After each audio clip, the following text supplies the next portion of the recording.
Jadi alhamdulillah kita dah sampai ke sini. Hadis 4169. وبه قال حدثني أحمد بن إسحاق قال حدثنا عثمان بن عمر قال أخبرنا شعبة عن قتادة عن أنس بن مالك رضي الله عنه إنا فتحنا لك فتحا مبينا قال الحديبية قال أصحابه هنيئا مريئا فما لنا فأنزل الله ليدخل المؤمنين والمؤمنات جنات تجري من تحتها الأنهار. قال شعبة فقدمت الكوفة فحدثت بهذا كله عن قتادة ثم رجعت فذكرت له فقال أما إنا فتحنا لك فعن أنس وأما هنيئا مريئا فعن عكرمة. وبه قال حدثنا عبد الله بن محمد قال حدثنا أبو عامر قال حدثنا إسرائيل عن مجزأة بن زاهر الأسلمي عن أبيه وكان ممن شهد الشجرة قال إني لأوقد تحت القدر بلحوم الحمر إذ نادى منادي رسول الله صلى الله عليه وسلم إن رسول الله صلى الله عليه وسلم ينهاكم عن لحوم الحمر. وعن مجزأة عن رجل منهم من أصحاب الشجرة اسمه أهبان بن أوس وكان اشتكى ركبته وكان إذا سجد جعل تحت ركبته وسادة.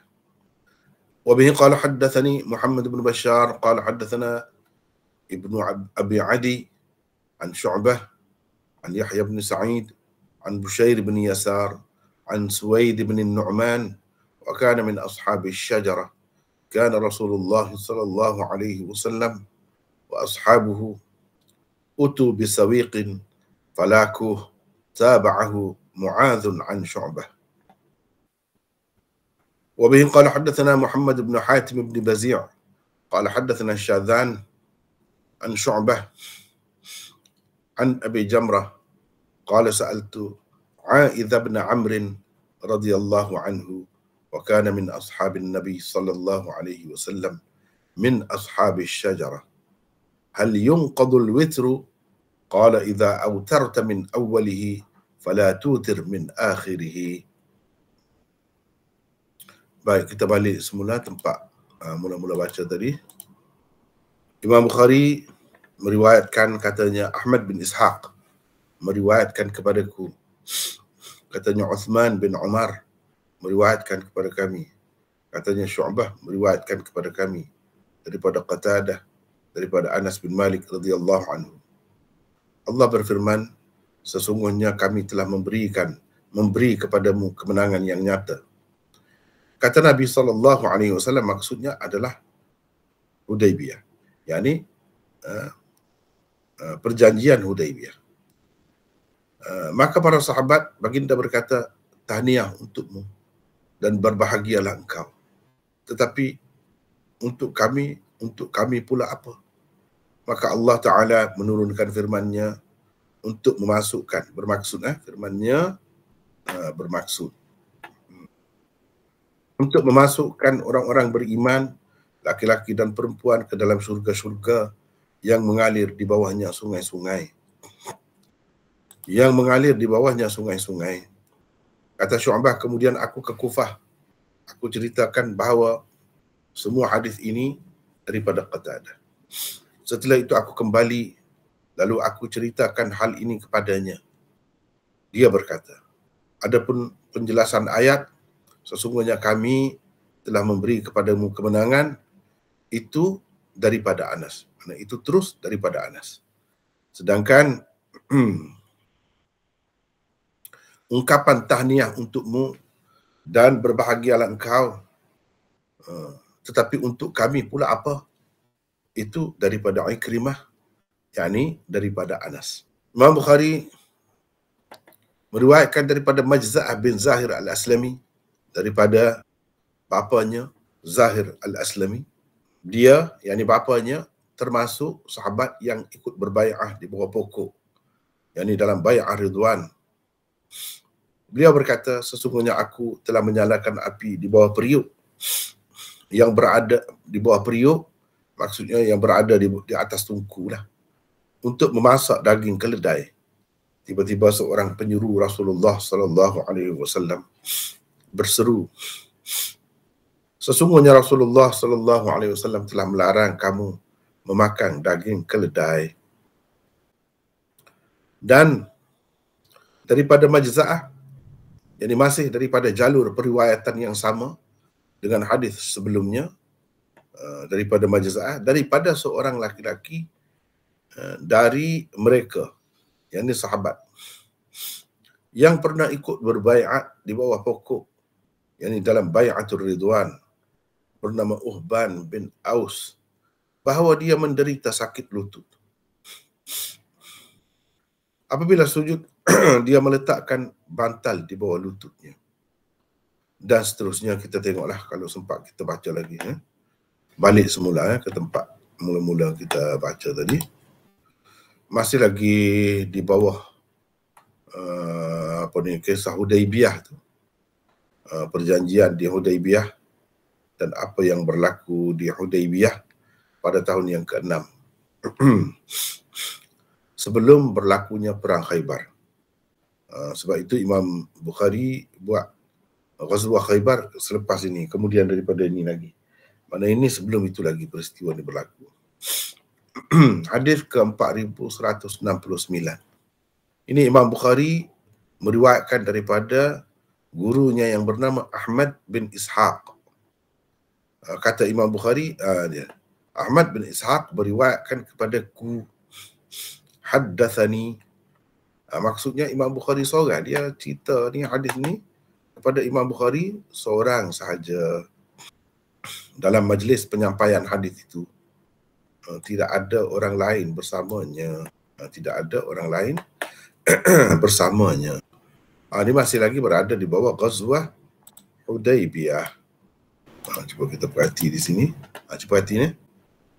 Haddathani Ahmad bin Ishaq. Kita ada, nampak ke ni? Kitab ni kecil sangat tulisannya. Nampak tu lah. Mana ni? Saya besarkan sikit ya. Setakat mana boleh. Ini boleh. Ini besar sikit. Cuba tengok ni. 4172 hadisnya. Haddathani Ahmad bin Ishaq. Kemudian dia ada kecil nun di atas tu, nombor 7. Ni dia ada bawah ni. Cuba tengok ni. Nombor 7. Haddathani wa fi nuskhatin haddathana. Mana nuskha yang kita pakai ni memang haddathani. Tapi ada dalam nuskha yang lain, di sini haddathana. Yang ni dalam nuskha yang lain ada haddathana. Bermakna kalau kita kata haddathana, Imam Bukhari ketika menerima hadis ini daripada gurunya Ahmad bin Ishaq itu bukan seorang. Jadi haddathani, mana dia seorang. Tidakkah itu dah jadi bercanggah? Tidakkah itu dah jadi bercanggah? Jadi boleh kita kata kalau kita nak pakai kedua, ada ketikanya Imam Bukhari kata begini, haddathani. Ada ketikanya dia kata haddathana. Maknanya kita ihtimal. Kita mengandaikan Imam Bukhari telah menerima 2 kali hadis ini daripada gurunya. 1 kali dia terima dalam keadaan dia seorang diri. Itulah dia kata haddathani. Pada ketika yang lain pula dia menerima hadis ini dalam keadaan kawan-kawan dia ada bersama. Itu sebab dia kata haddathana. Maknanya seseorang perawi hadis itu ada kalanya tak mesti dia dengar 1 kali saja. Kalau guru kita yang selalu kita duduk dengar, boleh jadi kita dengar banyak kali. Bukan 2 kali, beberapa kali pun mungkin. Itu kalau kita mengandaikan kedua-dua nuskha itu benar. Kalau kita mengandaikan kedua-dua nuskha itu benar. Jadi berdasarkan nuskha yang dipakai oleh Syekh Ahmad Ali Saharanfuri, ini dia dengan haddathani, bukan haddathana. Tapi tidak dinafikan ada dalam nuskha yang lain haddathana begitu. Kalau kita baca dalam setengah-setengah kitab Bukhari, Kalau ada sebut hadatsana begitu, jangan terkejutlah.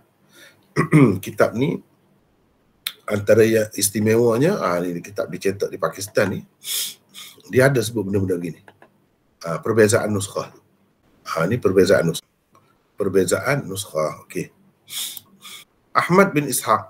Siapa Ahmad bin Ishaq? 670. Di sini saya nak sesiapalah pula baca. Siapa nak baca? Silakan. Ahmad bin Ishaq. Siapa ni? Ramli. Ramli dari mana dah? Tengok. Daripada Port Dickson. Port Dickson. Silakan Ramli. 670. Bin Al-Husain bin Jabir As-Sulami. Sekejap. Saya nak ingatkan sekali lagi. Kalau SH ni Sad. Husain. Bukan Husain, bukan Sin. Tapi Sad. Betulkan sebutan tu.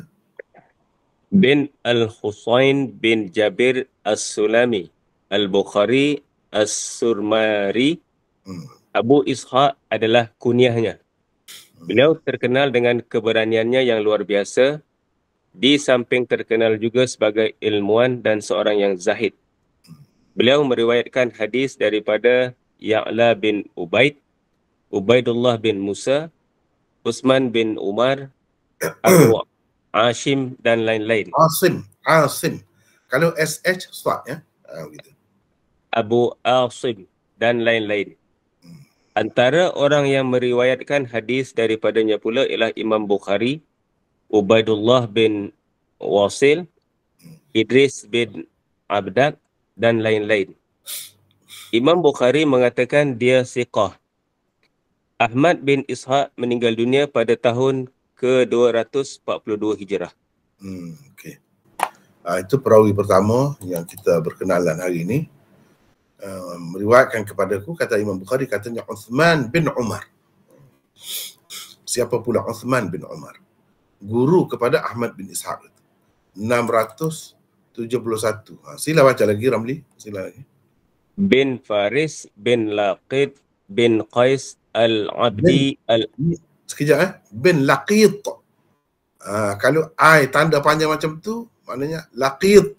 Bukan Laqid. Dah. Laqid. Begitu. Bin Faris bin Laqid bin Qais Al-Abdi Al-Bashri Al-Hafiz. Basri. SH. Al-Basri Al-Hafiz. Abu Muhammad adalah kunyahnya. Ahmad Ibnu Ma'in Al-Ijli dan lain-lain mengatakan dia siqah. Beliau meninggal dunia pada tahun 209 Hijrah. Itu berkenaan dengan siapa? Uthman bin Umar. Uthman bin Umar meriwayatkan kepada kami. Kata Ahmad bin Ishaq. Katanya Syu'bah meriwayatkan kepada kami. Jadi Syu'bah ni kita dah bertemu banyak kali dah. Daripada Qatadah, daripada Anas bin Malik radhiyallahu anhu. Jadi macam kita dah baca tadi. Di sini kita ada nota di akhir ya. 672. Silakan Ramli baca lagi. Sebabnya para sahabat mengucapkan tahniah kepada Rasulullah sallallahu alaihi wasallam ialah kerana setelah turunnya ayat pertama surah Al-Fath yang menyatakan Nabi Muhammad sallallahu alaihi wasallam akan mendapat kemenangan yang nyata. Allah menyusulkannya dengan ayat kedua berikut. Liyaghfira lakallahu ma taqaddama min dhanbik wa ma ta'akhkhara wa yutimma ni'matah 'alaika wa yahdiyaka siratan mustaqima. Bermaksud kemenangan yang dengan sebabnya Allah mengampunkan salah dan silapmu yang telah lalu dan yang terkemudian dan menyempurnakan nikmatnya kepadamu serta menambahkan kepadamu hidayah ke jalan yang lurus dalam mengembangkan Islam dan melaksanakan hukum-hukumnya. Kalau boleh sebut yakni ya, sebab takut keliru. Itu sebahagian daripada terjemahan. Bagi lafaz dia, bukan begitu ya. Itu maksudnya mafhumnya. Jadi seeloknya bila ada kurungan tu sebut yakni ya, atau maksudnya. Jadi serta menambahkan kepadamu hidayah ke jalan yang lurus, tu maksudnya dalam mengembangkan Islam dan melaksanakan hukum-hukum. Menerusi ayat kedua ini, Allah menyatakan pula pengampunannya terhadap salah dan silap Nabi-Nya, di samping menyempurnakan nikmatnya serta menambahkan hidayah kepada Nabi SAW ke jalan yang lurus. Gitu. Jadi daripada hadis ini kita dapat tahu boleh kita ucapkan tahniah kepada seseorang atas sesuatu kejayaan atau pencapaiannya. Pencapaian bagi Rasulullah SAW dan sahabat di zaman itu ialah apabila mendapat keampunan Allah, mendapat rahmat Allah, mendapat pujian Allah. Itu pencapaian. Tapi kalau pencapaian tidak begitu, pencapaian kerja ataupun dalam jawatan, dalam kerja, dalam tugas dunia pun boleh juga. Jadi daripada sinilah menunjukkan ucapan tahniah tu ada. Sahabat-sahabat telah mengucapkan tahniah kepada Nabi SAW. Jadi tahniah tu diucapkan apabila seseorang tu mendapat sesuatu kelebihan lah, mendapat keistimewaan, kejayaan dan sebagainya. Dan sahabat sebut itu untuk kamu. Jadi di mana ayatnya? Sedangkan disebut di sini Allah SWT menurunkan ni, inna fatahna laka fatahan mubina. Kenapa yang sahabat tu ucap tahniah tu? Sebab ayat selepas tu, ayat kedua tu, ayat yang kedua itu, iaitu sesungguhnya kami, ayat kedua tu, untuk kami mengampunkan, liyaghfira laka Allahu ma taqaddama min dhanbik wa ma ta'akhkhar. Kemenangan yang dengan sebabnya Allah mengampunkan. Jadi sesuatu pencapaian dalam usaha kerja agama ni boleh menyebabkan dosa-dosa kita diangkat dan darjat kita diangkat di sisi. Dan ini tidak khusus dengan Nabi SAW sahaja. Dalam akidah kita kena ada kepercayaan begitulah. Jadi kepada Nabi ni Allah SWT sudah ada firman-Nya dalam Al-Quran, jelaslah tu. Orang lain pun yang tidak ada begitu pun pada hakikatnya begitulah. Allah SWT tidak saja-sajalah. Itulah pencapaian yang sebenarnya, kejayaannya apabila dosa kita terhapus. Jadi kalau Nabi SAW disebut dzam juga dan disebut ghufran juga, liyaghfira, yaghfira. Padahal Nabi ni maksum. Bukan Nabi kita sajalah, Nabi-Nabi yang lain juga maksum, terpelihara daripada dosa. Apa maknanya? Sebab itu terjemahan yang kita berikan di sini, ini adalah yang terbaik, berdasarkan takwilan yang sesuai dengan kedudukan Rasulullah SAW, sesuai dengan akidah Islam tentang kemaksuman Nabi itu. Dengan sebabnya Allah mengampunkan salah dan silap. Rasul itu tidak boleh berdosa, melakukan dosa, melakukan salah silap ada. Jadi salah silap itu pun semacam kekurangan jugalah. Jadi itulah yang dimaafkan. Diampunkan itu maksudnya dimaafkan oleh Allah. Bukan maksudnya ni ayat ini menunjukkan Nabi itu berdosa juga, tidak maksum. Boleh jadi kalau ada yang tidak belajar betul-betul, dia akan faham begitulah. Sebab perkataan dosa pun ada, perkataan ampun pun ada. Jadi boleh jadi difahami oleh orang yang tidak belajar dengan baik bahawa Nabi itu tidak maksum. Buktinya, ni ayat ni. Padahal maksud dianya, kejayaan yang dicapai itu suatu kejayaan besar untuk agama. Dengan sebabnya Allah. Jadi Allah SWT ampunkan, buat begitu, buat begini, dia ada sebab-sebab dia. Dengan sebabnya Allah mengampunkan salah dan silapmu. Ini ditujukan kepada Nabi. Atas dasar itulah sahabat-sahabat ni ucapkan tahniah kepada Nabi. Nabi dapat peristiharan daripada Allah. Peristiharan pengampunan dosa yang lalu dan dosa kemudian. Maksudnya kesalahan yang lalu dan kesalahan yang kemudian, salah silap. yang telah lalu dan yang terkemudian, dan menyempurnakan nikmatnya kepadamu. Ini juga yang patut diucapkan tahniah bila seseorang itu dapat nikmat. Seseorang itu berjaya. Hadis ini mengajar kita bahawa pada tempat-tempat itu kita boleh ucap tahniah. Nabi tidak tegur pun, Nabi tidak marah pun sahabat-sahabat dia bila ucapkan tahniah kepadanya. Bahkan bila sahabat tanya, itu untuk kamu dapat ada kelebihan, untuk kami apalah. Kami pun kira-kiranya berbai'ah di situ dalam peristiwa di Hudaibiyah tu untuk mati tu, sanggup nak mati tu. Jadi kami dapat apa? Nak juga boleh nak begitu. Tidak salah. Kita nak ganjaran daripada Allah. Kita tidak mengharapkan ganjaran manusia, itu bagus macam tu. Tapi tidak mengharapkan ganjaran Allah, itu tak kena. Sehingga kita kata tak perlu berdoa, surah kepada Allah. Tak perlu minta. Tak perlu ingat nak pahala apa. Bukan begitu. Cara ajaran Quran dan Sunnah memang dia ajarkan kita boleh mengharapkan pahala. Ihtisab disebut. Man qama ramadhana imanan wahtisaban. Ihtisab itu mengharapkan pahala. Boleh, tidak salah. Mengharapkan ganjaran dunia bukan satu kelebihan itu. Tapi mengharapkan pahala daripada Allah, itu suatu kelebihan. Sebab apa? Pahala daripada Allah ni bukan main-main. Bukan sembarangan. Kita tak boleh bandingkan dengan dunia. Kalau dia kata bagi mahligai dalam surga, bukan mahligai dalam dunia. Jadi mahligai dalam surga tu kalau nak minta, patut minta. Memang patut. Terutamanya kita sebagai manusia ni. Kalau mahligai dalam dunia ni pun kita dah nak dah. Meleleh dah air liur. Kita kata, dah nak dah yang dunia. Apa lagi kalau yang tu? Tak salah kalau kita minta. Kalau kita mengharapkan. Bahkan salah kalau kita tidak mengharapkan. Sebab apa? Nabi SAW dalam sekian banyak hadis-hadisnya sebutkan tentang ihtisab itu. Walaupun salah satu makna ihtisab itu ialah dengan ikhlas.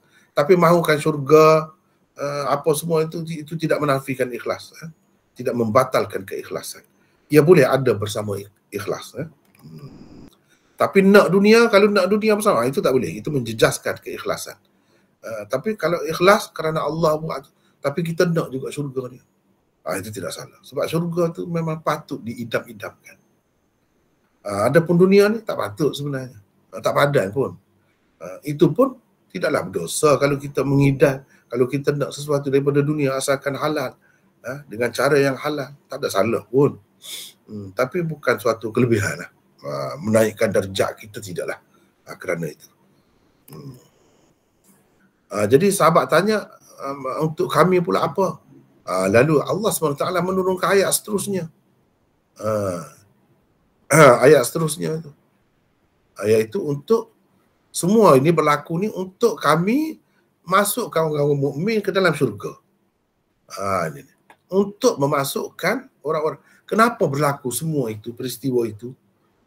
Hikmat di sebaliknya. Kenapa Allah SWT bagi terjadinya peristiwa itu sehingga sahabat ini berbai'ah dengan Nabi di bawah pokok tu, dipanggil bai'ah ridwan, yang menyebabkan mereka mendapat keredaan Allah. Peristiharan Allah redha kepada mereka dalam dunia lagi, semasa mereka hidup lagi. Dan dapat peristiharan mereka akan memasukkan orang-orang beriman, laki-laki dan perempuan ke dalam syurga-syurga yang mengalir di bawahnya sungai-sungai. Nabi kata, kamu masuk di dalam ni, jadi kamu pun sepatutnya dapat, patut diucapkan tahniah juga. Jadi orang-orang di zaman Nabi dulu yang Allah SWT janjikan syurga itu ini, kerana ada sesuatu yang mereka buat. Kalau kita tengok dalam peristiwa ni, mereka telah sanggup mati kerana Islam. Sanggup berjuang. Seperti yang kita dah banyak dah hadis-hadis kita bertemu, apa ceritanya. Ini ni di hujung-hujung dah. Baik kata Syu'bah. Itu cerita. Kemudian aku ke Kufah. Aku ceritakan bahawa semua hadis ini daripada Qatadah. Sebab dia ambil hadis ini daripada Qatadah. Sebab itulah Syu'bah ni kan dia cukup marah dengan orang yang melakukan tadlis. Padahal guru dia sendiri Qatadah ni mudallis. Itulah pengalaman-pengalaman daripada peristiwa-peristiwa beginilah yang menyebabkan dia jadi marah sangat orang yang melakukan tadlis. Sebab apa? Boleh mengelirukan. Dia sendiri pernah terkeliru. Kalau berdasarkan riwayat ini, dia sendiri pernah terkeliru dengan riwayat Qatadah. Sebab Qatadah itu terkenal sebagai mudallis. Pernah dia, tapi dia berhati-hati dah lah. Sebab tu dia tanya pula kemudian tu. Itu ceritanya. Dia tanya. Jadi aku duduk cerita semua hadis ni yang tersebut tadi tu daripada Qatadah. Betul lah daripada Qatadah. Setelah itu aku kembali. Lalu aku ceritakan hal ini kepadanya. Jadi aku pun rasa macam tak sedap hati juga. Nak pasti sebab dia ni Syu'bah ni seorang imam hadis yang sangat cermat. Sangat ketat. Jadi dia pun pergi tanya macam mana nak penjelasan lah, perincian. Ketika tu baru Qatadah sebut. Memanglah riwayat daripada Qatadah, tapi perincian dia tu. Dia berkata, adapun penjelasan ayat, sesungguhnya kami telah memberikan kepadamu kemenangan. Yang di Hudaibiyah. Itu terus daripada Anas. Itu dia ambil terus daripada Anas, kata dia. Qatadah ambil terus daripada Anas. Sedangkan ungkapan tahniah untukmu, tahniah untukmu dan berbahagialah engkau, tetapi untuk kami pula apa? Itu daripada Ikrimah, daripada Anas. Pula dia kata begitu. Itu bahaya tu. Sebab tu Syu'bah ni dia memang bercermat sangat, terutamanya dengan perawi-perawi yang terkenal mudallis. Kadang-kadang dia tak sebut guru dia sebut sekali macam terus daripada Anas semuanya. Padahal tidak semua begitu. Macam bahagian ini, hadis ni, bahagian yang terakhir ni, itu dia ambil dengan perantaraan Ikrimah, bukan terus daripada Anas.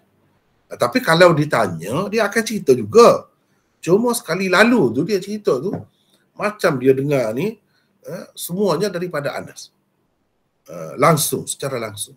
Padahal yang secara langsungnya sebahagian saja. Bahagian yang kemudian itu tidak secara langsung. Itu melalui Ikrimah. Itu dia cerita. Bila Syu'bah pergi periksa balik. Cek balik dengan dia. Itu ceritanya. Ini menunjukkan, hadis ini menunjukkan imam-imam hadis ni, tokoh-tokoh besar seperti Syu'bah, yang mana dia juga salah seorang yang digelarkan dengan Amirul Mukminin fil hadis. Khalifah dalam hadis ni. Seorang yang imam besar lah. Jadi dia bercermat. Jangan kita sekali dengar tu terus pakai. Kena tahu orang ni passion dia macam mana. Kena tahu perangai dia macam mana. Jadi apa yang dilakukan olehnya itu membuahkan hasil yang sangat memuaskan lah. Jadi sebab itu orang sangat hormat riwayat dia.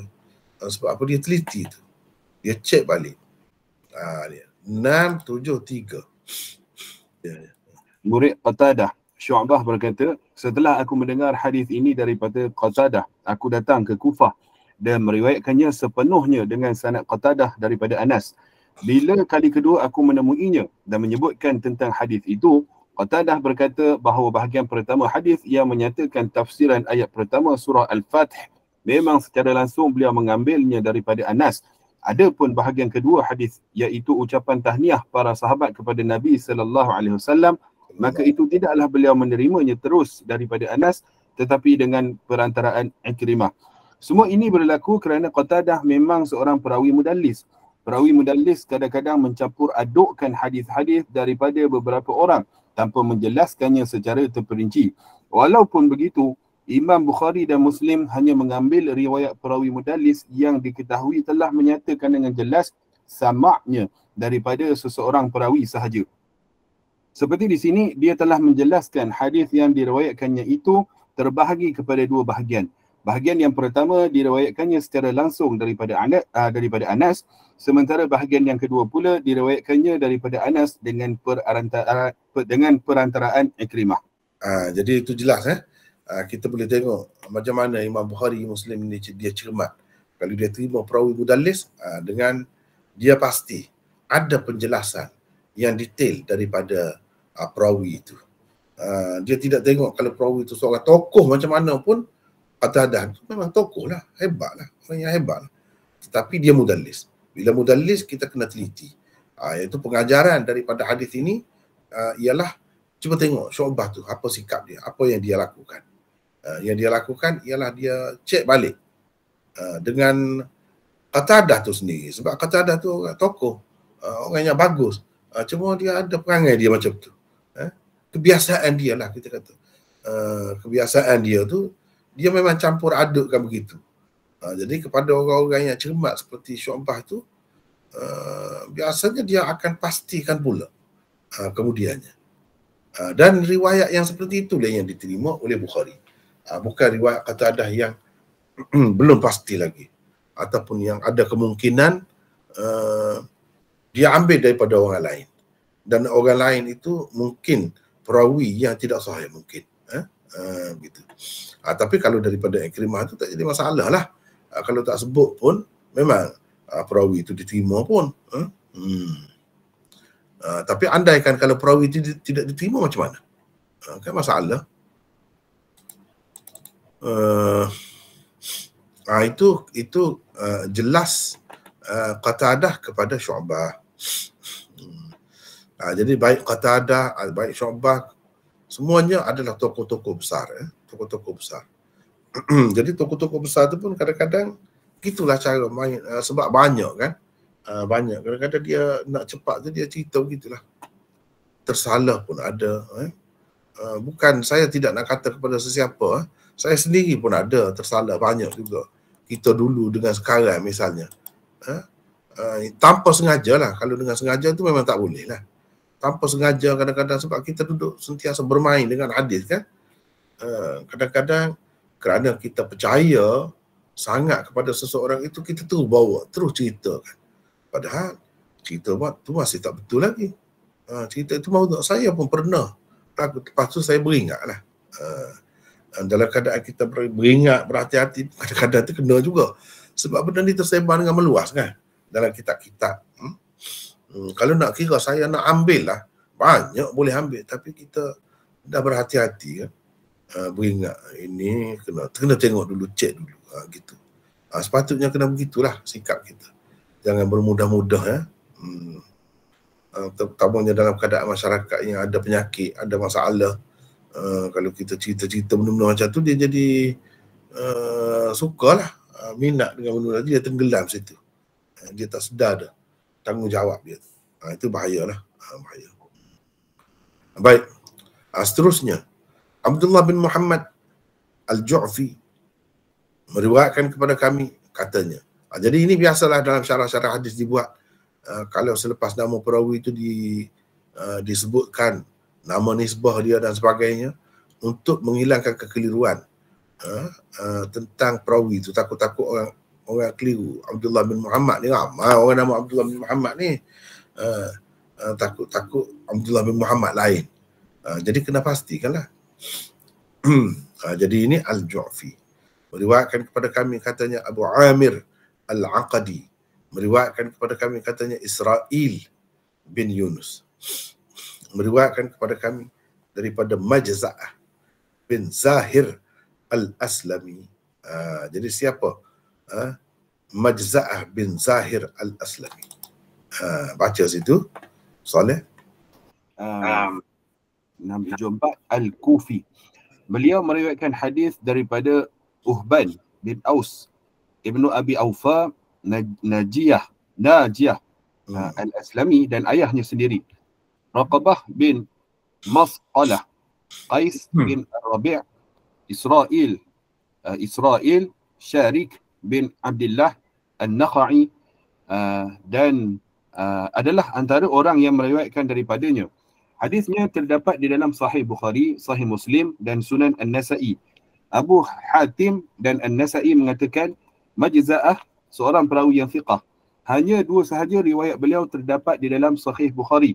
Pertamanya riwayat ke-4170 ini, dan keduanya ialah riwayat ke-4171 selepas ini. Hadis 4170 ini diriwayatkannya daripada bapanya sendiri, Zahir al-Aslami. Zahir bukan Zahir. Zahir. Zahir al-Aslami radhiyallahu anhu Majza'ah meninggal dunia pada tahun tak ada mana. Oh, terjatuh ke macam mana ni? Pada tahun berapa ni? Sekejap saya cek. Kita cek Majza'ah. Terjatuh ke macam mana? Saya tak pasti. Atau tak tertulis. Jadi saya tak boleh pasti lagi setakat ni. Tarikh meninggalnya dengan tepat pada tahun. Teruskan Saleh baca seterusnya. Baik. Tujuan Imam Bukhari mengemukakannya di bawah bab ini ialah untuk menyatakan Zahir al-Aslami radhiyallahu anhu bapa Majza'ah juga merupakan salah seorang ahli bai'atul Ridwan. Kisah larangan Rasulullah sallallahu alaihi wasallam daripada memakan keledai kampung yang tersebut di dalam hadis ini sebenarnya berlaku dalam peristiwa perang Khaybar pada tahun ke-7 Hijrah. Oleh kerana orang-orang yang terlibat dalam bai'atul Ridwan itulah juga kemudiannya ikut bersama Rasulullah sallallahu alaihi wasallam dalam perang Khaybar, maka Zahir al-Aslami juga ada dalam peristiwa perang Khaybar. Beliau bahkan terlibat secara langsung dalam usaha memasak daging keledai sebelum diisytiharkan tentang pengharaman. Jadi itu cerita tentang Majza'ah. Dia meriwayatkan hadis ini daripada ayahnya sendiri. Ayahnya sendiri iaitu Zahir al-Aslami. Dia, yakni bapanya itu, ayahnya itu termasuk sahabat yang ikut berbai'ah di bawah pokok. Maksudnya dalam bai'ah Ridwan. Beliau berkata, sesungguhnya aku telah menyalakan api di bawah periuk. Ini cerita ayah Majza'ah itu. Ayah Majza'ah itu cerita, dia kata dia menyalakan api di bawah periuk, yakni yang berada di atas tungku untuk memasak daging keledai. Tiba-tiba seorang penyeru Rasulullah sallallahu alaihi wasallam berseru, sesungguhnya Rasulullah sallallahu alaihi wasallam telah melarang kamu memakan daging keledai. Daging keledai. Nabi sallallahu alaihi wasallam larang makan daging keledai. Jadi ini peristiwa pengharaman ni pada perang Khaybar, dan itu berlaku pada tahun yang ke-7. Sedangkan bai'ah Ridwan itu berlaku pada tahun yang ke-6. Tapi dia ambil daripada ayah dia juga ni, sebab ayah dia juga terlibat juga. Orang-orang yang pergi dalam perang Khaybar tu orang-orang yang terlibat di sini juga. Jadi ayah dia bahkan menceritakan dia yang memasak daging tu. Tiba-tiba bila dapat tahu kan sebagaimana yang tersebut di dalam hadis lain, dia suruh buangkan semua, terbalikkan periuk tu, buang. Jadi tak makanlah, padahal daging-daging itu sedang menggelegak pada ketika itu berdasarkan riwayat yang lain. Dan hadis ini menunjukkan tidak bolehlah, tidak halal makan daging himar atau keledai kampung. Himar ahli, dipanggil himar ahli, iaitu keledai kampung, keledai yang ada di kalangan orang ramai inilah yang jinak tu. Tapi kalau keledai hutan, himar wahsy, itu boleh. Berdasarkan banyak hadis, ada sahabat-sahabat yang menangkapnya dan bila bawa kepada Rasulullah, Rasulullah tanya, ada lagi? Mana kalau ada bagi kat dia je. Dia nak makan juga. Maknanya itu halal. Keledai hutan dia berbeza dengan keledai kampung. Keledai hutan tu dia liar lah. Liar. Setengah-setengah tu kata himaruz zarad. Himaruz zarad itu sebagai himar hutan. Mungkin juga itu. Tapi dia tu dekat macam kuda belang itu. Kalau himaruz zarad itu macam kuda belang. Jadi himar hutan ni yang lain lagi. Macam ayam lah, ayam kita ni, ayam kampung ni asalnya ayam hutan. Jadi ayam hutan tu lebih liar berbanding ayam kampung tu.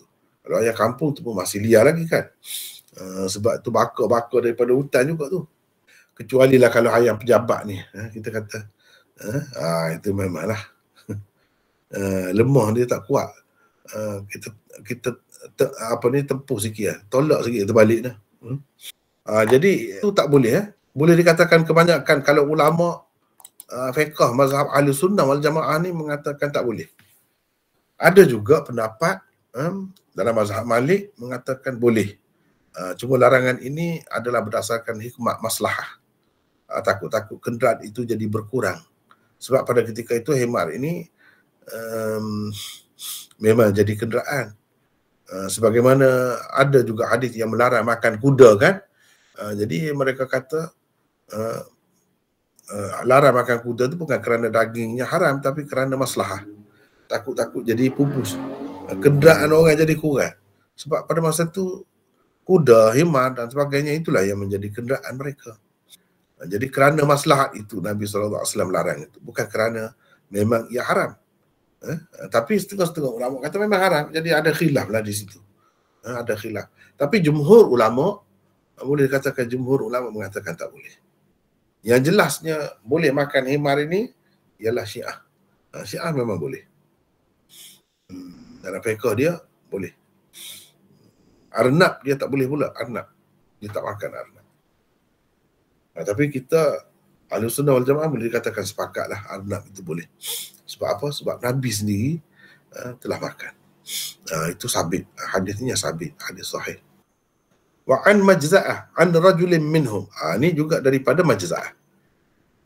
Daripada majza'ah, daripada seorang laki-laki dari kalangan mereka, dari mereka, maksudnya dari kalangan mereka, dari mereka yang maksudnya sahabat yang pernah ikut berbai'ah di bawah pokok dalam bai'atul Ridwan, bernama Uhban bin Aus.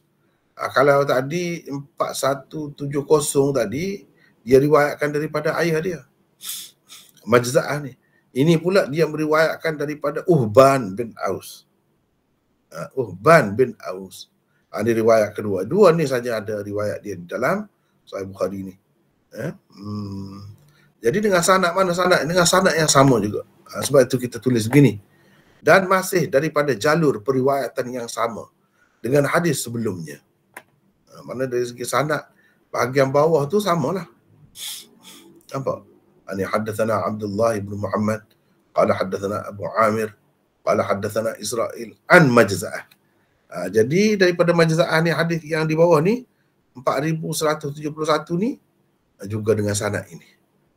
Di bahagian atas itu bezanya, kalau 4170 ni Majza'ah ambil daripada ayahnya sendiri, iaitu Zahir Al-Aslami.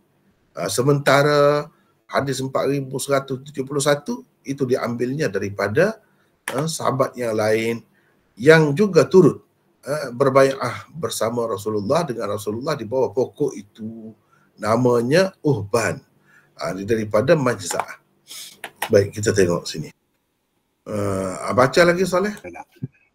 Dengan sanad yang sama juga, Imam Bukhari meriwayatkan hadis ke-4171 daripada Majza'ah. Tetapi hadis ini beliau riwayatkan daripada seorang sahabat yang lain. Sahabat itu seperti bapanya juga merupakan salah seorang ahli Bai'atul Ridwan. Namanya ialah Uhban bin Aus radhiyallahu anhu. Uhban kemudiannya telah mengalami sakit lutut. Kerana itu, beliau ketika hendak sujud meletakkan bantal di bawah lututnya.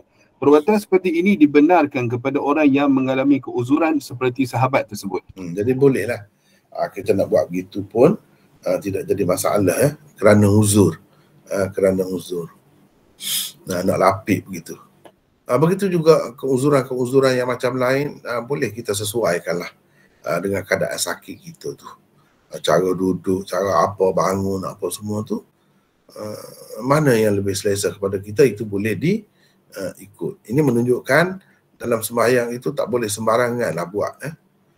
Nak suka hati kita nak buat gini, nak buat begini, tak boleh ya.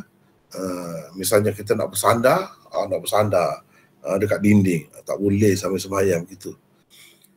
Terutamanya sembahyang fardu lah, kalau sembahyang fardu. Jadi siapa pula ini? Uhban bin Aus. Ni 676. Al-Aslami Al-Kufi. Abu Uqbah adalah kunyahnya. Beliau salah seorang ahli Bai'atul Ridwan, iaitu sahabat yang telah turut berbai'ah dengan Rasulullah di bawah pokok di Hudaibiyah untuk berperang dan sanggup mati. jika perang ditakdirkan berlaku dengan orang-orang kafir Mekah. Uhban menetap di Kufah dan meninggal dunia di sana di permulaan pemerintahan yakni Khalifah Muawiyah. Di permulaan pemerintahan khilafah. Khilafah Muawiyah. Jadi khilafah itu sistem pemerintahan yang ketua negaranya dinamakan khalifah. Dia ada sistem dia sendiri. Berbezalah daripada sistem beraja ke, daripada sistem demokrasi ke, sistem republik ke, berbeza. Kalau kerajaan republik itu dipanggil presiden misalnya. Ini khilafah ni memang khalifah gitu nama. Dan dia ada sistem dia sendiri. Kalau raja ni tanpa hak, tanpa masa dia tu sampai mati lah jadi raja. Tapi kalau macam tempat kita ni agung, tidak pula sampai mati, dia bergila-gila pula 4-5 tahun. Itu masalah dunia lah, ketentuan di atas persetujuan masing-masing lah. Tapi kalau sistem presiden pula di tempat-tempat yang maju lah 5 tahun sahaja misalnya. Lepas tu kena pilihan raya lain pula. Tapi setengah-setengah presiden tu bukan main lama memerintah kan. Maknanya dia tak pakai juga yang asal tu, ajaran yang asal dia tu. Jadi khilafah ni dia berbeza dengan beraja, berbeza juga dengan sistem republik ataupun presiden tu lain.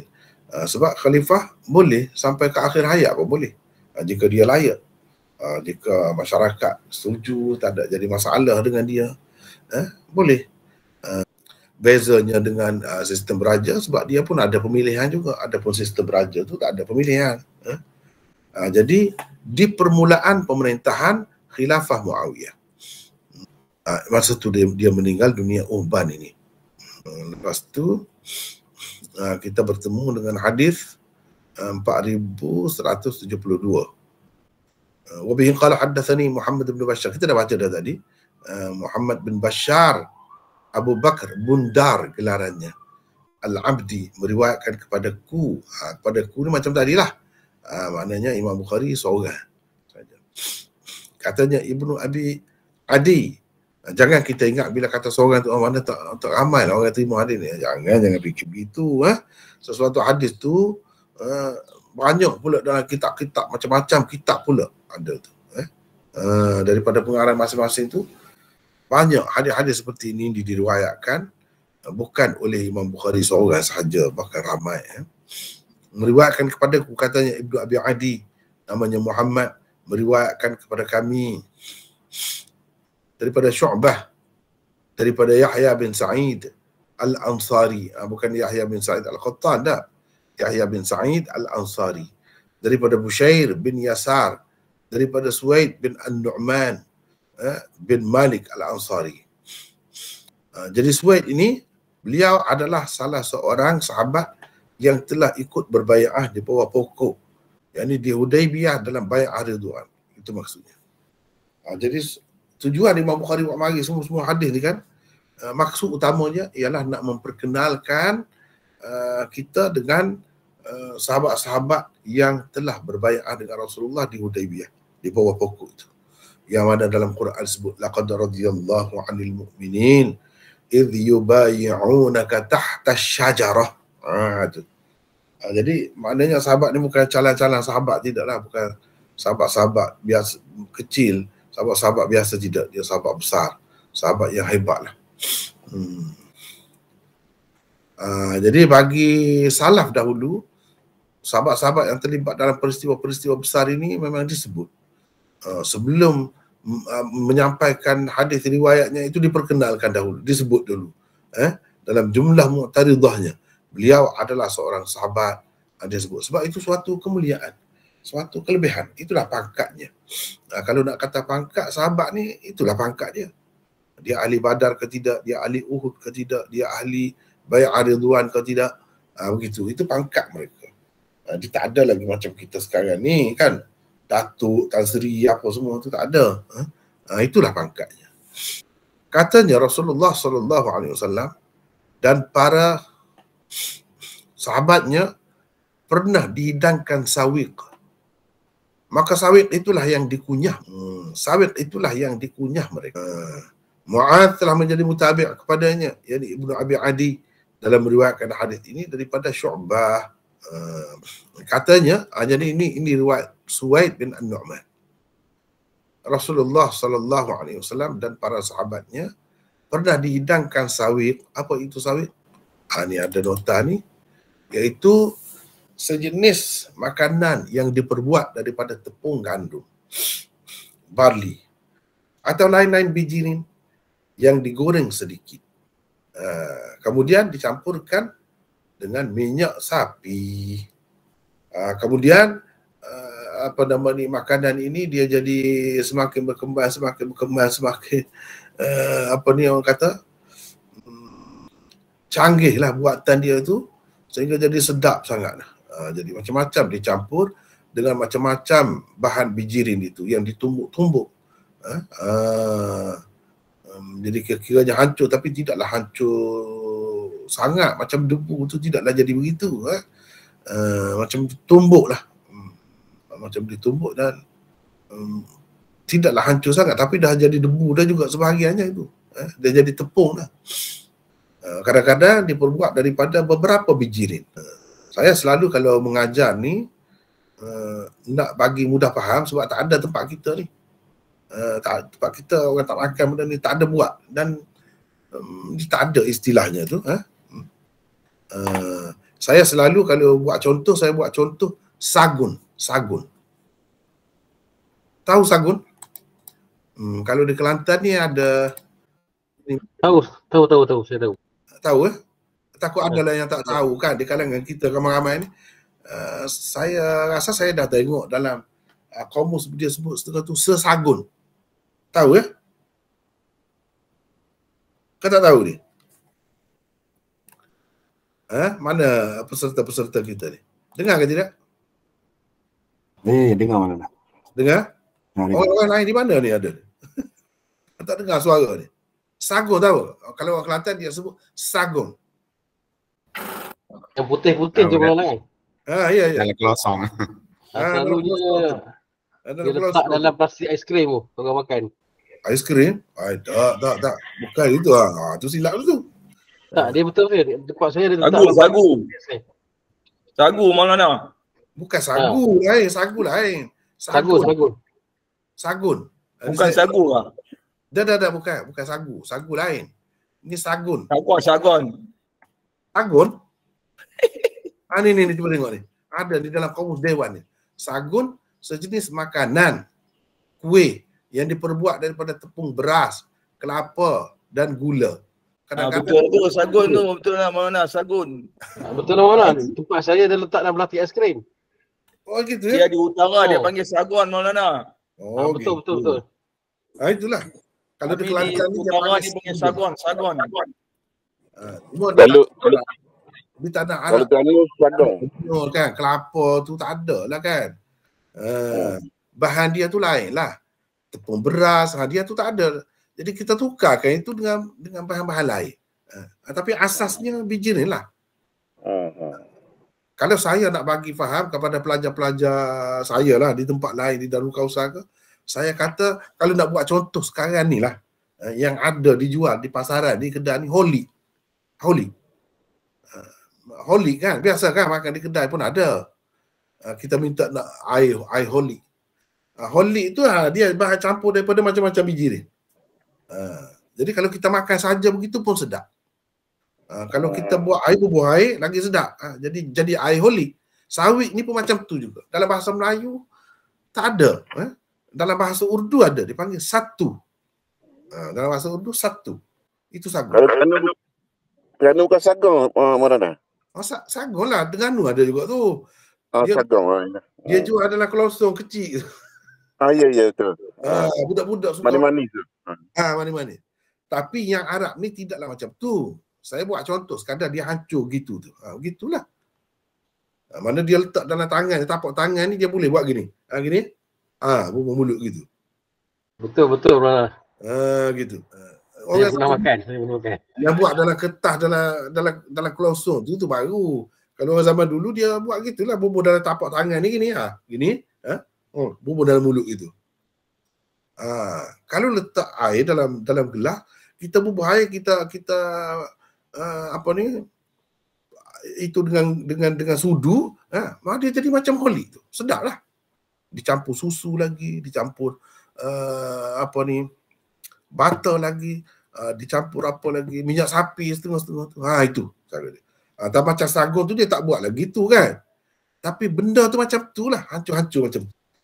Biasa-biasanya orang zaman dulu, zaman Nabi dulu, kalau nak pergi mana-mana, itulah bekal mereka dalam perjalanan.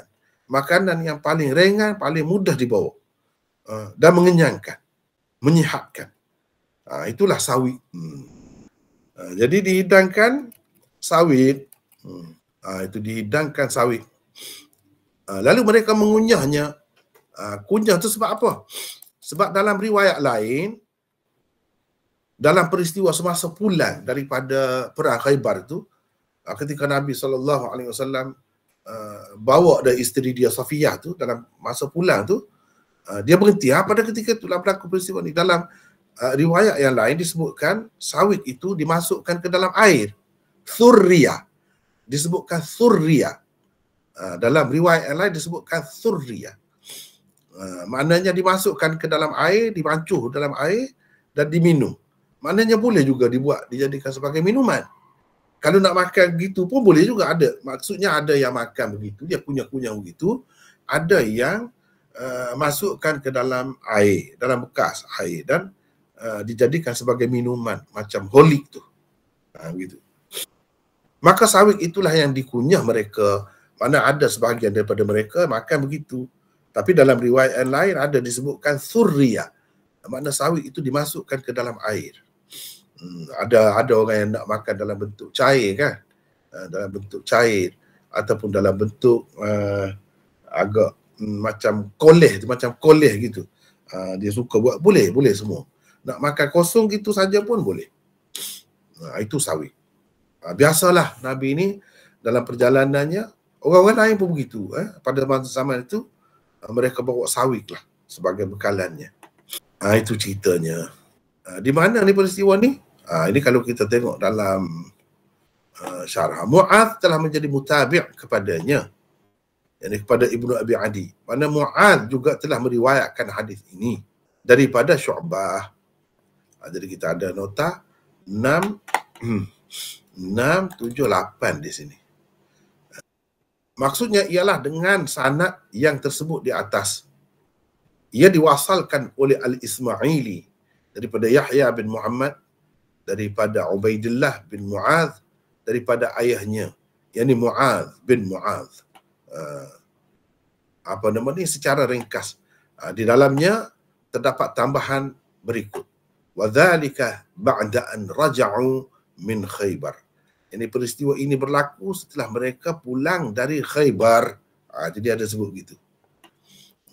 Jadi riwayat, kalau kita tengok ya, sekejap saya tunjuk ni. Di sini. Di Fathul Bari. Ni cuba tengok sini. Ini dalam Fathul Bari. Kana Rasulullah sallallahu alaihi wasallam wa ashabuhu utu bisawiqin falakuh taba'ahu Mu'adh an Syu'bah. Baik. Kalau kita tengok di sini dia hurai di sini. Utu bisawiqin falakuh. Ini adalah sebahagian daripada hadis yang telah pun berlalu dalam Kitabut Taharah dan juga di dalam Kitabul Jihad. Ia selengkapnya, ini ringkas ni, riwayat ringkas ni. Selengkapnya akan tersebut nanti di dalam, akan disebutkan nanti di dalam Ghazwah Khaybar akan datang. Jadi taba'ahu Mu'adh an Syu'bah. Maksudnya dengan sanad yang tersebut itu juga. Al-Ismaili, yakni dalam mustakhrajnya, mewasalkannya, memausulkannya daripada Yahya bin Muhammad, daripada Ubaidillah bin Mu'adh, daripada ayahnya, secara ringkas. Tapi ada tambahan, wadzalika ba'da an raja'u min Khaybar. Ini kalau kita tengok di dalam Fathul Bari. Kalau kita tengok di dalam Umdatul Qari, ini Umdatul Qari karangan Al-Aini. Dia kata taba'ahu Mu'adh an Syu'bah. Ini pun macam tu juga. taba'a Ibnu Abi Adi Mu'adz bin Mu'adz. Mu'adz bin Mu'adz, qadhi Basrah, daripada Syu'bah bin Al-Hajjaj. Jadi mutaba'ah dia tu, riwayat mutaba'ah dia itu ada dikemukakan oleh Al-Ismaili. Sebab Al-Ismaili ni dia ada tulis kitab mustakhraj bagi Sahih Bukhari ni. Sahih Bukhari ni maksudnya mustakhraj itu hadisnya sama tapi sanadnya lain.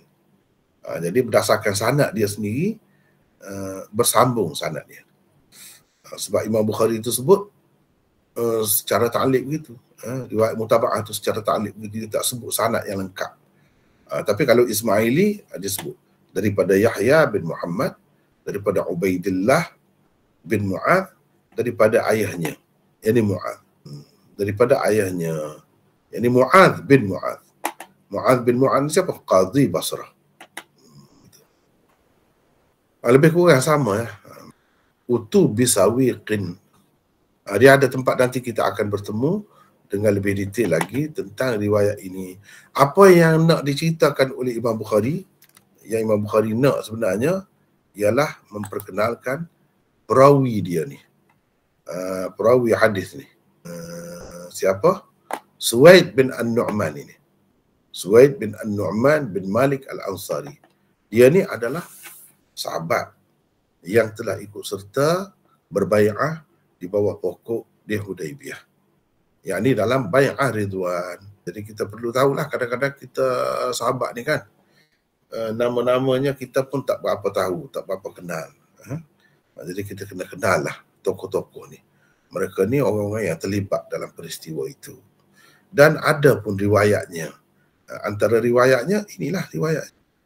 Dia sebut dalam peristiwa semasa pulang daripada perang Khaybar itu, sahabat-sahabat ni makan sawi. Rasulullah pun makan bersama. Itu yang dia sebut. Tapi ini di bawah Ghazwah Hudaibiyah. Adapun peristiwa ini, makan sawi yang dia sebut di sini, itu dalam Ghazwah Khaybar. Kalau babnya bab kemudian selepas ni. Peristiwa itu pun berlaku kemudian lagi. Tetapi maknanya dia cerita ni kemudian lagi lah. Dia cerita ni kemudian lagi lah kepada orang tu. Setelah berlalu semuanya. Peristiwa Hudaibiyah pun berlalu dah. Peristiwa perang Khaybar pun dah berlalu. Jadi dia kenal balik. Dia cerita apa yang telah berlaku. Jadi itulah sawit. Ahmad bin Ishaq ni kita batalkan. Di sini pula tandanya. Jadi rasanya setakat itulah dulu untuk hari ini. Sebab yang di bawah ni panjang pula perbincangannya. Setakat ambil masa lama.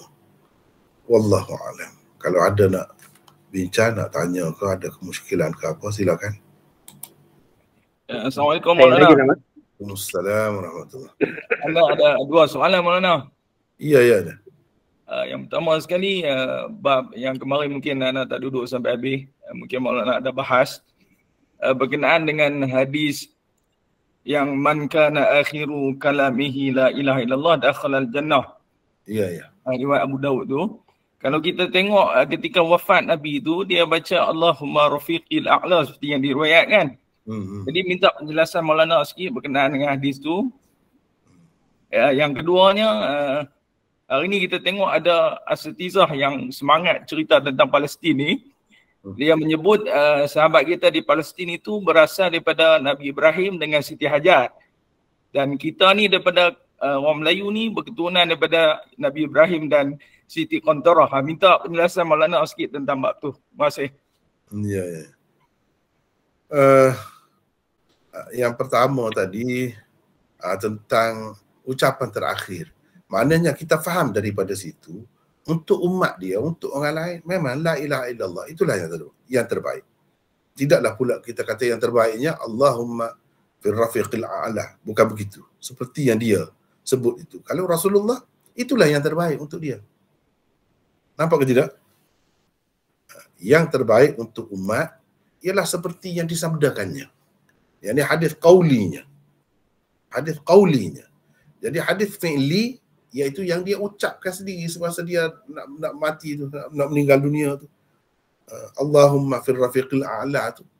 Jadi itu perbuatan dia bukan bermakna untuk diikuti, untuk dibuat untuk orang lain, tidak. Perbuatan dia lebih khusus dengan dia. Kalau hadis qauli, dia tidak khusus, dia untuk umum. Hadis fi'li, itu hadis fi'li lah tu, itu khusus dengannya. Sebab apa? Tak ada pula disebut dalam hadis lain bahawa Nabi kata ikut macam aku sebut, itulah yang terbaik. Allahumma fir rafiqil a'la, itulah yang terbaik. Tak ada pula disebut dalam mana-mana hadis. Bermakna yang dikehendaki daripada umatnya itu la ilaha illallah, bukan Allahumma fir rafiqil a'la. Itu yang pertama, ya. Mana tak ada keliru lah, mudah-mudahan, ya. Ni Abdul Basir ke siapa ni? Basir Zaid daripada mana? Pulau Pinang, Maulana. Oh, bukan Abdul Basir. Abdul Basir itu dah. Bukan. Yang keduanya tentang nisbah ni, orang ni dakwa ini dakwa begini kan. Kalau nak kiranya lebih dekat dengan Arab tu, kan orang-orang Arab lah dengan Nabi-Nabi tu. Sebab Nabi-Nabi yang umumnya disebut dalam Quran itu boleh dikatakan sekitar tanah Arab tu.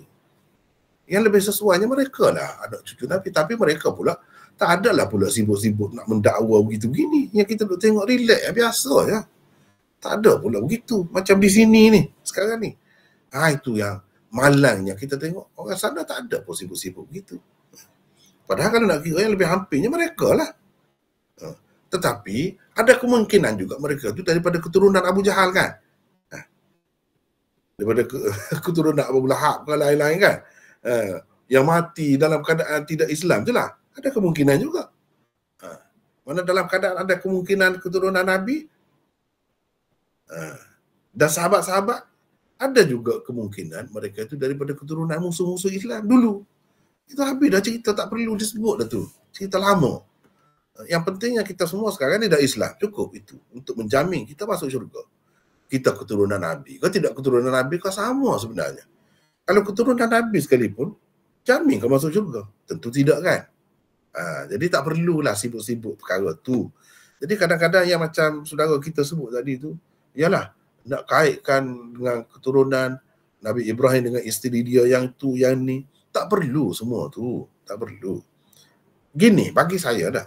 Yang paling menenangkan, yang paling meyakinkan, tak ada khilaf. Tak perlu bincang banyak dah. Kita semua ni keturunan Nabi. Selesai ke tidak? Sebab apa Nabi Adam? Itu selesai bagi saya. Lepas tu, ikutlah Nabi di bawah Nabi Adam ke, ataupun Nabi, serupa je. Kalau tidak beriman, tak ada guna semuanya. Kalau beriman, tak ada, dia ada hubungan dengan Nabi yang terakhir pun. Hubungan dengan Nabi Adam. Sudah cukup. Itu sebenarnya. Tak perlulah yang tidak pasti tu. Jadi yang ambil ni kadang-kadang duk bincang di benda-benda yang tidak pasti. Kalau hujah pun hujah yang bukan ada dalam hadis sahih pun. Tak perlu itu. Sesoalnya kalau kita ni tidak keturunan Nabi, jadi hina lah kita. Kuranglah dari segi agamanya. Tidak begitu. Itu silap. Jangan jadi sampai melekat dalam jiwa kita fahaman itu. Silap sekali. Keturunan Nabi pun kita kena ingat. Kalau memang betul keturunan Nabi, sekalipun tak ada jaminan. Ia bergantung kepada iman dan amal soleh. Tidak kata dengan sebab keturunan itu dia lebih. Tak ada. Itu silap lah kalau macam tu. Nabi dah sebut dah berapa banyak hadis kan?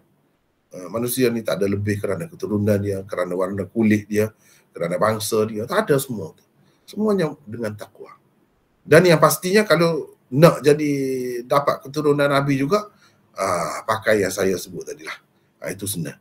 Kita ni semuanya keturunan Nabi. Jelas. Iaitu Nabi Adam. Tak ada khilaf itu.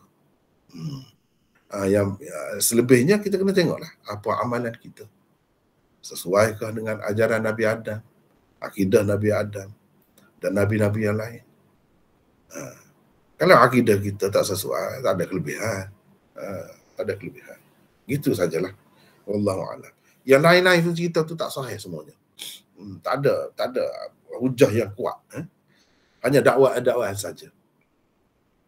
Gitulah. Ya, dia malamnya disebut di umum Maulana yang tu kita ambil dengar terkejut kan. Dia sebut di tengah khutbah Jumaat ni saya dengar. Oh, macam mana disebut tu? Saya tak pernah dengar. Macam saya sebut tadi, dia kata kita ni kena tolong sahabat kita di Palestin sebab Palestin itu berasal daripada Nabi Ibrahim dan Siti Hajar. Dan kita ni umat Melayu berasal daripada Nabi Ibrahim dan Siti Qantarah. Kita dengar pun, sebab benda ni kita dah bahas lama dah kan. Sepatutnya 2023 ni tak dibahaskan, tak bincangkan lagi, tapi dia masih sebut untuk kutip derma tu. Patutnya kita kena bangun waktu khutbah tu, tanya dekat dia, boleh lah Maulana? Jadi sibuk apa ni, kecoh pula lah kan. Jadi kecoh pula. Inilah susah lah dalam masyarakat kita ni. Kita kena usaha lah. Semua biar ada usaha masing-masing kita ni, usaha lah. Baikilah. Jangan semakin teruk, semakin banyak khurafat dalam masyarakat. Kita sekarang ni kena usaha banyak-banyak biar sebar yang sahih ni.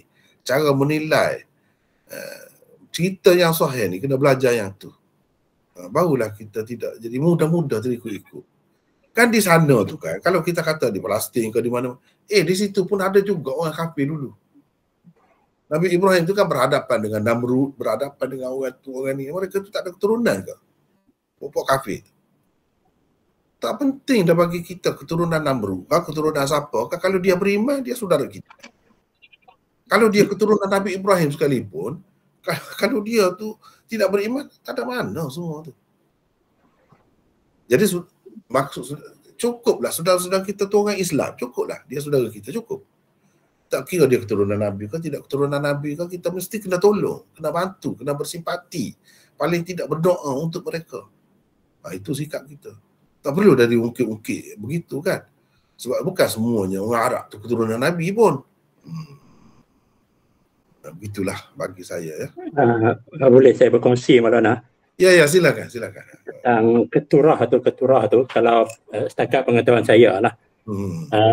Isteri Nabi Ibrahim tu yang nama keturah disebut dalam Injil lah. Maksudnya dia Israeliat lah. Saya tak pasti dalam tradisi agama Islam kita tak ada isteri nama keturah tu. Dia jadi begini. Maksudnya dalam khutbah tu dah termasuk unsur Israeliat lah. Israeliat lah tu, Israeliat lah. Memanglah tapi tak ada sebut pula daripada keturah tu turun Melayu pula, tak ada sebut lah dalam Injil tu. Cuma disebut antara isteri Nabi Ibrahim tu keturah selain Sarah dan Hajar. Itu wallahu alam lah. Dia sebenarnya orang-orang dahulu ni bukan orang biasa. Nabi pun dia terlibat dengan hamba sahaya. Memang ada pun itu. Jadi kalau ada anak cucu pun tidak pelik. Tapi semuanya tidak bermakna. Semuanya terhenti di atas iman dan amal soleh.